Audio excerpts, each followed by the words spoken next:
Hello, I'm Kirsty Young. Thank you for downloading this podcast of Desert Island Discs from BBC Radio 4. For rights reasons, the music choices are shorter than in the radio broadcast. For more information about the programme, please visit bbc.co.uk/radio4.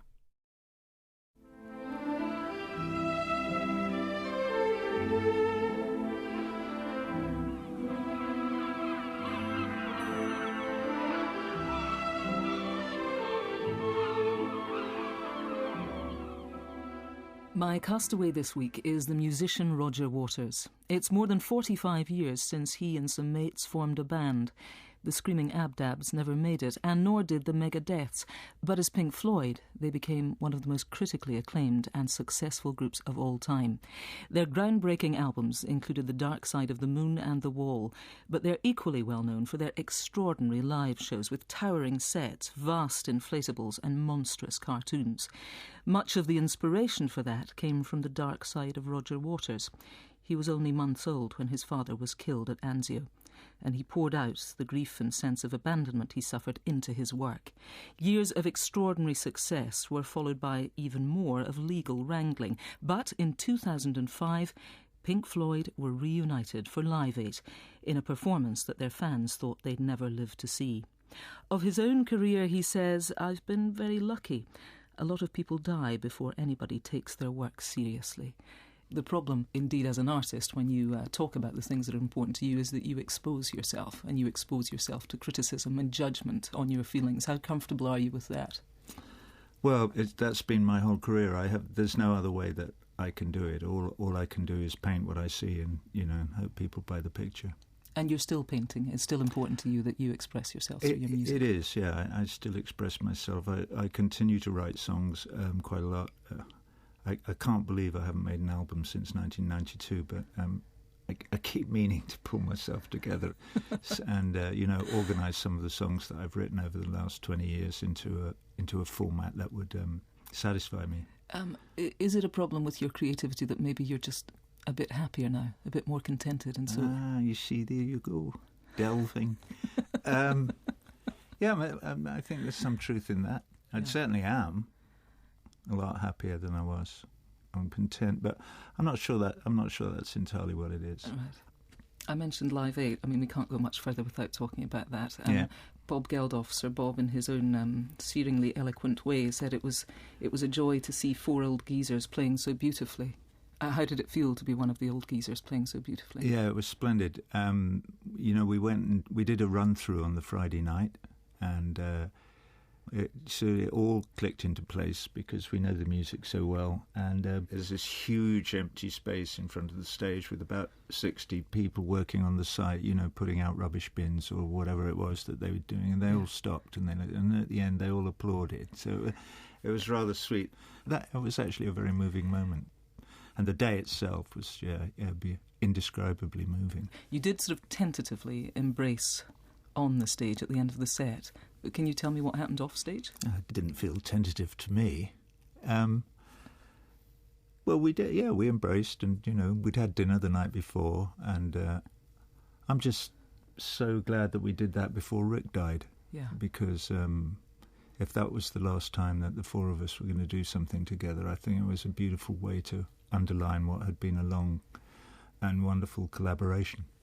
Your music list today is, it's a wonderful list, I think, but it's a very tender list, quite an emotional list. Is that where you find yourself now at this stage in your life? Well, maybe it's a reflection of that, because I didn't think about this list at all. I thought, if I start thinking about this, I'm going to be here for months. Yes. Are you happy with it now? Yeah, absolutely. Yeah, all of the things that are on there are great favourites of mine. So I'm perfectly content with it. So tell me, Roger, about the first choice. What are we going to hear?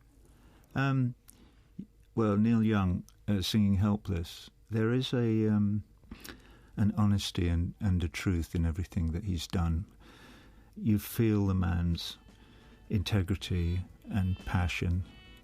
I can feel the hairs standing up on the back of my neck now, remembering the purity with which he hits the first notes of this song. It's extraordinarily moving and eloquent. There is a town in North Ontario stream, comfort, memory, despair.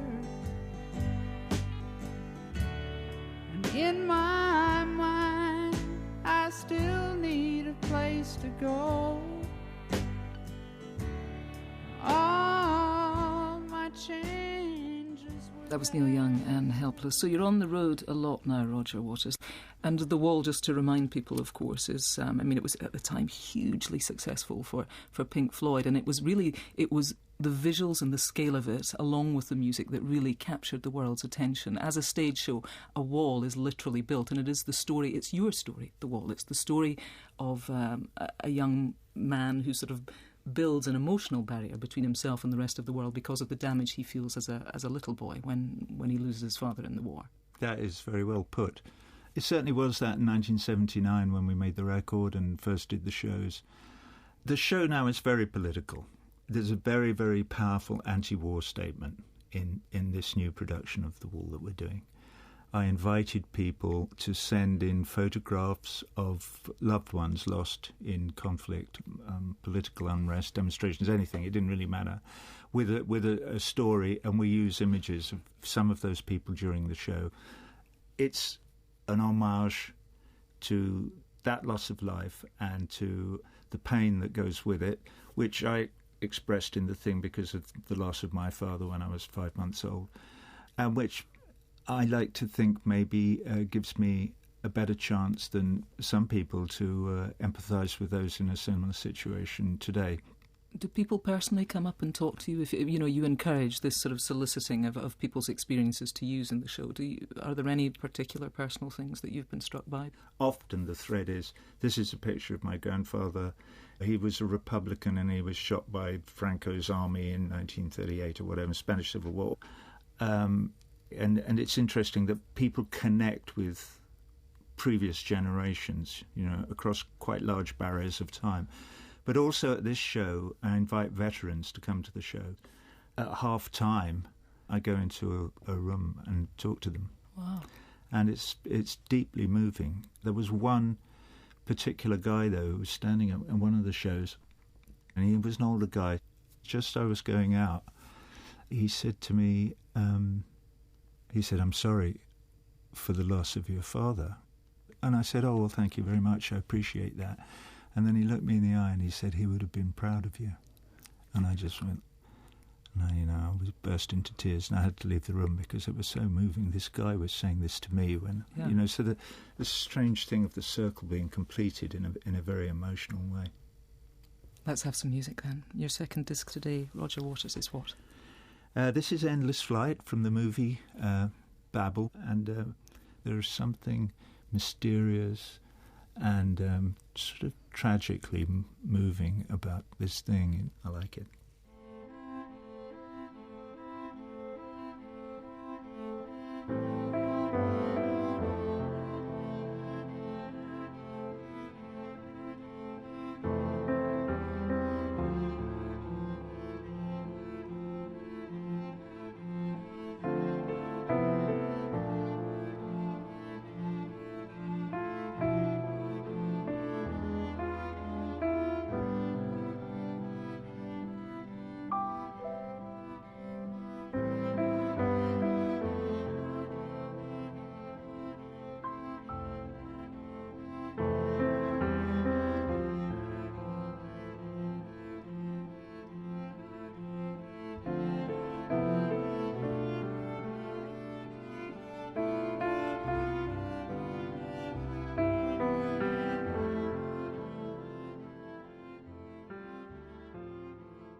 That was Endless Flight from the soundtrack to the film Babel. So let's go back, Roger Waters. You were born in Surrey in 1943, but you moved early on to Cambridgeshire. What are your earliest memories?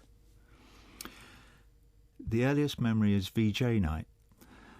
I described it to my mother. I remember a room, and I remember there was a door with a latch, and when you opened it there were some stairs behind it, and in the room there was a brown sofa, and beyond the sofa there was a window, and then there's a road, and across the road there are people and they're dancing around a bonfire. And she looked at me and she said, "That's VJ night. That was your grandmother's house in Cherry Hinton Road in Cambridge."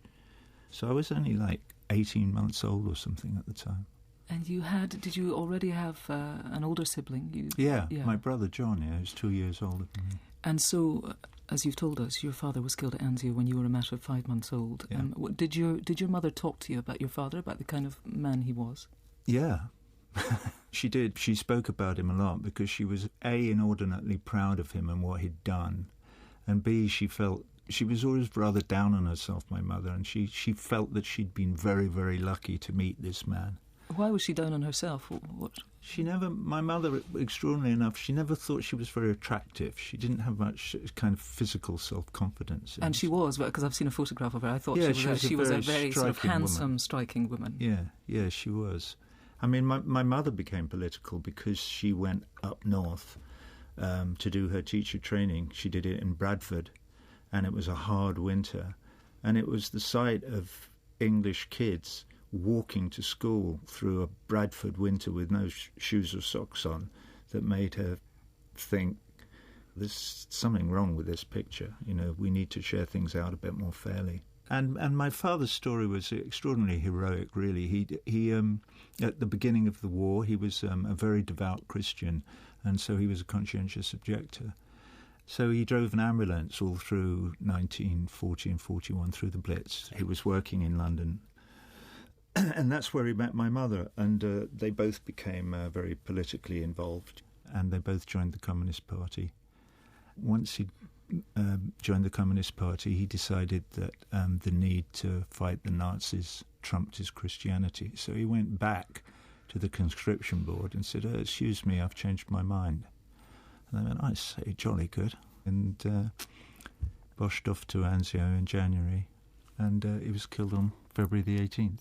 And there is a very striking image in the film, the original film that was made to go with the wall, of the little boy looking in the mirror and trying on. One, of course, assumes it is his father's uniform. Did you ever touch your own father's? Yeah, that's me. Right. Yeah.